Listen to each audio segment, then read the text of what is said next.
Hello everyone, Radhe Radhe सभी को। Friends, आज मैं आपके साथ 4, 5 और 6 नंबर के ठाकुर जी की जो पोशाक है वो बनाना शेयर करूंगी। तो देखिए, यहाँ मैंने एक कपड़ा लिया है अंदर के लिए, फैब्रिक जो हम लगाते हैं अंदर अस्तर में। तो उसका मेज़रमेंट है 32.5 बाय 4.5 इंच। तो यहाँ आपको ऊपर लिखा हुआ भी दिख रहा होगा।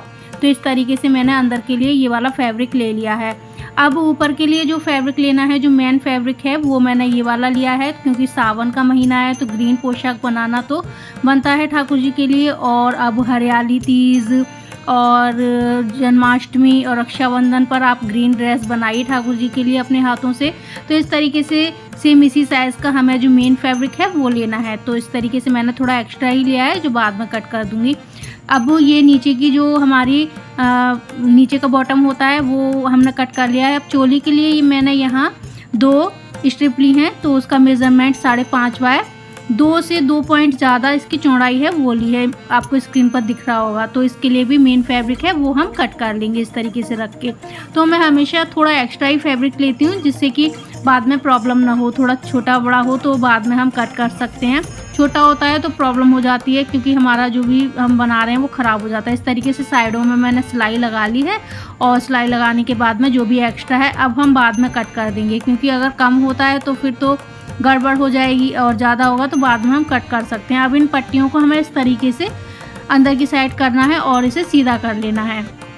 तो ये वाली फैब्रिक हमने इसको इस तरीके से पलट लिया, और अब जो दूसरा वाला पट्टी है उसे भी इसी तरीके से हम तैयार कर लेंगे। तो दोनों पट्टियां मैंने तैयार कर ली हैं चोली के लिए। अब यहाँ हमें साइडों में लगानी है इसमें दाब सिलाई, और जो ये नीचे है इन्हें इस तरीके से यहाँ भी सिलाई लगा देंगे। तो इसमें चलिए दाब सिलाई लगा लेते हैं।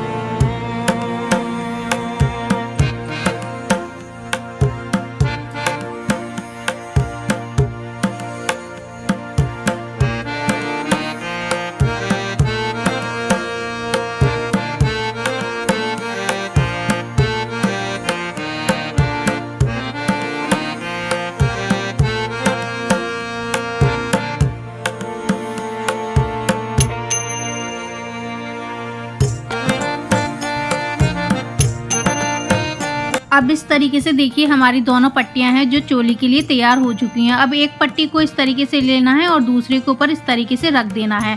तो जो हमने एक पैर का मार्जिन लिया है, बस इतना ही मार्जिन हमें लेना है, और यहाँ इतने यानी कि 1 इंच पर इस तरीके से निशान लगाना है, और हमें यहाँ 1 इंच तक यहाँ सिलाई लगा देनी है। जैसे मैंने आपको बताया, नीचे से ऊपर की साइड में ले जाते हुए फिर नीचे की साइड में सिलाई को ले जाना है। तो मैं यहाँ लगा रही हूँ, आप अच्छे से देख लीजिए।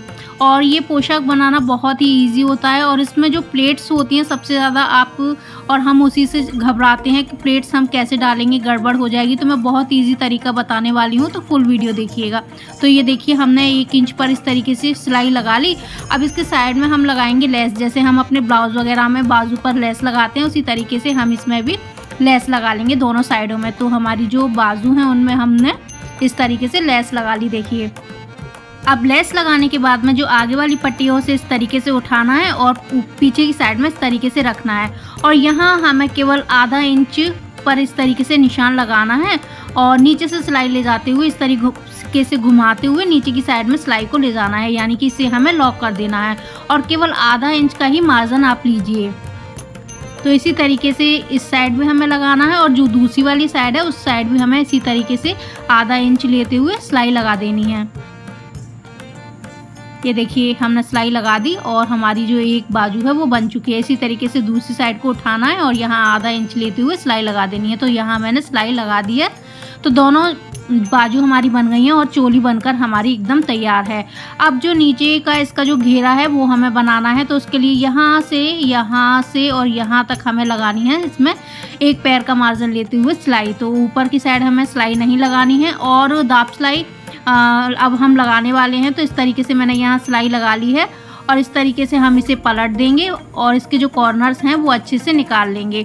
और जो हमने ये सिलाई लगाई है नीचे, तो आप याद रखिए, जो साइड आपको नीचे की साइड में रखना है उसी की साइड में आपको ये सिलाई लगानी है। तो इस तरीके से हमने इसे पलट लिया, और पलटने के बाद में इसमें बस हम लगा देंगे दाब सिलाई।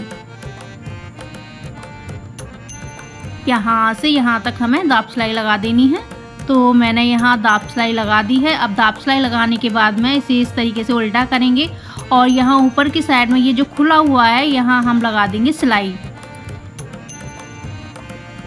और जो एक्स्ट्रा फैब्रिक है इसे हम कर देंगे कट।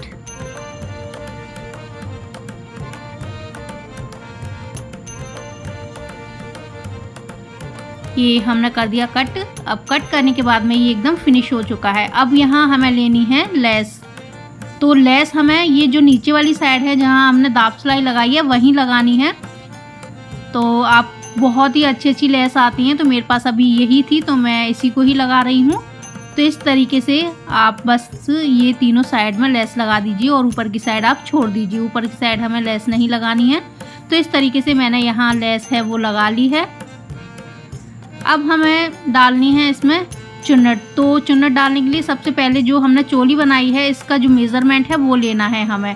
तो ये देखिए इसका जो मेज़रमेंट है नापने के बाद में आ रहा है 5.5 इंच से 2 पॉइंट ज़्यादा मेज़रमेंट आपको मैंने स्क्रीन पर दे दिया है। तो आपका थोड़ा कम भी हो सकता है, ज़्यादा भी हो सकता है, इसमें कोई प्रॉब्लम नहीं है। केवल 1-2 पॉइंट ज़्यादा या कम होगा, उससे कुछ भी फ़र्क नहीं पड़ता है।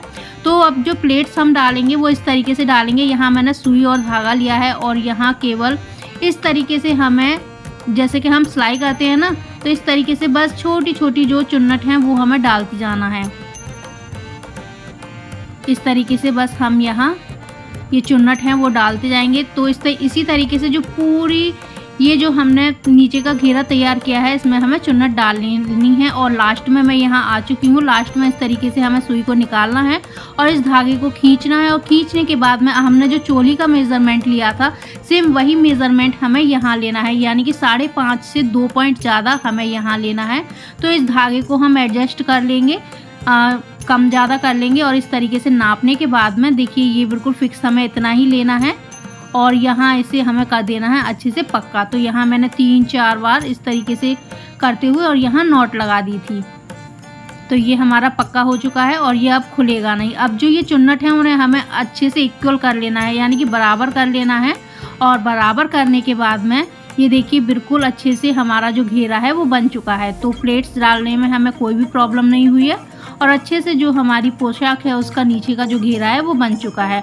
अब इसमें हमें जो चोली है उसे अटैच करना है। तो चोली को अटैच करने के लिए जो ये चोली है इसका सीधा वाला साइड और जो नीचे घेरा है उसका सीधा वाला साइड लेना है और इस तरीके से कोने को मिलाते हुए और यहाँ इस तरीके से हमें सिलाई लगानी है।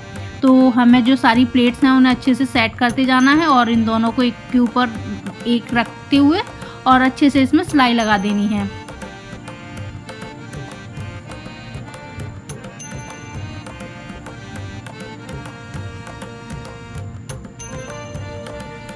और चोली का नाप और घेरे का नाप बराबर ही होना चाहिए, तो आपकी जो पोशाक है वो एकदम बढ़िया से बनेगी। तो ये देखिए इसमें हमने सिलाई लगा ली है और बहुत आसानी से हमारी जो पोशाक है वो बनकर तैयार हो चुकी है। चलिए इसका जो अब फाइनल लुक है वो भी मैं आपको दिखाती हूँ। और देखिए बिल्कुल फिनिशिंग के साथ बनी हुई है और ये है हमारी पोशाक का फाइनल लुक। और ये 4, 5 और 6 नंबर के ठाकुर जी के बहुत ही आराम से पोशाक बन जाएगी। और इस पर आप इस तरीके से प्रेस कर दीजिए तो ये एकदम से बैठ जाएगी। और आपको ये वीडियो कैसा लगा, आपके लिए हेल्पफुल हो तो प्लीज़ वीडियो को लाइक कीजिएगा, चैनल पर न्यू है तो सब्सक्राइब कीजिएगा और बेल आइकन दबाना ना भूलें, क्योंकि और भी इंटरेस्टिंग वीडियो आने वाले हैं। तो फिर मिलती हूँ आपको एक नेक्स्ट वीडियो में। तब तक के लिए जय श्री राधे कृष्णा। और वीडियो को हो सके तो ज़्यादा से ज़्यादा शेयर भी कर दीजिएगा।